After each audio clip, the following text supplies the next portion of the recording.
नमस्कार दोस्तों, आज के हमारे इस वीडियो में हम आपको सीता माता की बहुत सुंदर नित्य नेम की कहानी सुनाने वाले हैं। जब भगवान श्री राम वनवास काट रहे थे, तब माता सीता ने 12 वर्ष तक नित्य नेम की कहानी कहने का 12 साल का नियम ले रखा था। राम आए, लक्ष्मण आए, देश के पुजारी आए, नित्य नेम का नेम लाए, आओ राम बैठो राम, तपी रसोई जीमो राम, माखन मिश्री खाओ राम, दूध पताशा पियो राम, सूत के पल का मूठो राम, शाल दुशाला ओढ़ो राम, जब बोलूं जब राम ही राम, राम सवारे सबके काम, खाली घर भंडार भरेंगे, सबका बेड़ा पार करेंगे, जय श्री राम जय जय राम। ये कहानी सीता माता रोज कहती थी और श्री राम इसे सुना करते थे। एक दिन श्री राम को लक्ष्मण जी के साथ किसी काम से बाहर जाना पड़ा, तो सीता माता बोली, भगवान मेरे 12 वर्ष का नित्य नेम का नियम है, अगर आप बाहर जाएंगे तो मैं अपनी कहानी किसे सुनाऊंगी।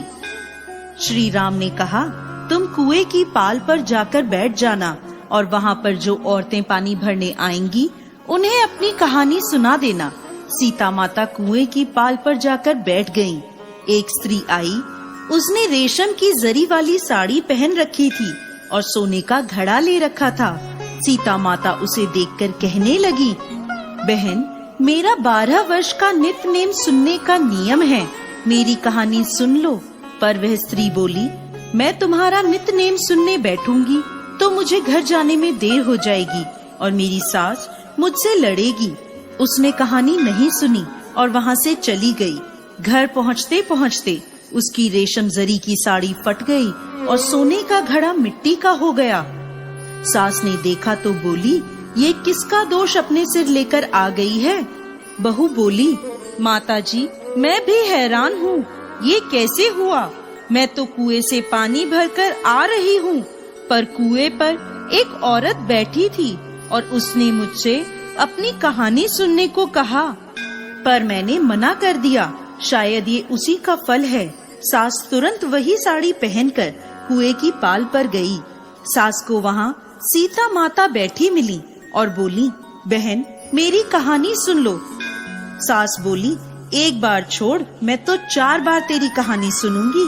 सीता माता बड़ी प्रसन्न हुई और कहानी कहने लगी।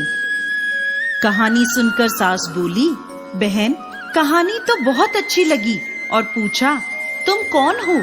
तब सीता माता बोली, मैं सीता हूँ। सीता माता का नाम सुनते ही वो स्त्री उनके चरणों में गिर पड़ी और फिर अपने घर चली गई। उसकी साड़ी फिर से रेशमी जरी की बन गई और मिट्टी का घड़ा फिर से सोने का हो गया। घर पहुँची तो बहू बोली, सासू माँ आपने ये कैसे किया। सास बोली, बहू तू तो दोष लगाकर आई थी, मैं तेरा दोष उतार कर आ रही हूँ।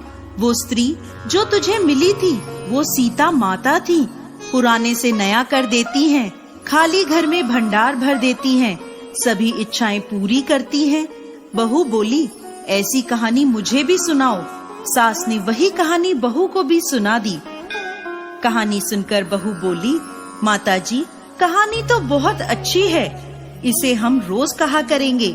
अब सास बहू रोज सवेरे उठकर कहानी कहने लगी। एक दिन उनके घर पड़ोस की एक औरत आई और बोली, बहन जरा सी आँच तो दे दो। सास बोली, आँच तो हमने अभी नहीं जलाई है। पड़ोसन बोली, तुम तो सुबह 5 बजे से उठी हो, फिर क्या कर रही थी। तो सास बोली, सुबह उठकर हम सीता माता की नित्य नेम की कहानी कहते हैं। पड़ोसन बोली, ये कहानी मुझे भी सुना दो। कहानी सुनकर पड़ोसन बोली, अब ये सीता माता की नित्य नेम की कहानी मैं भी रोज सुनूंगी। कहानी कहने से सीता माता ने पड़ोसन के भंडार भी भर दिए।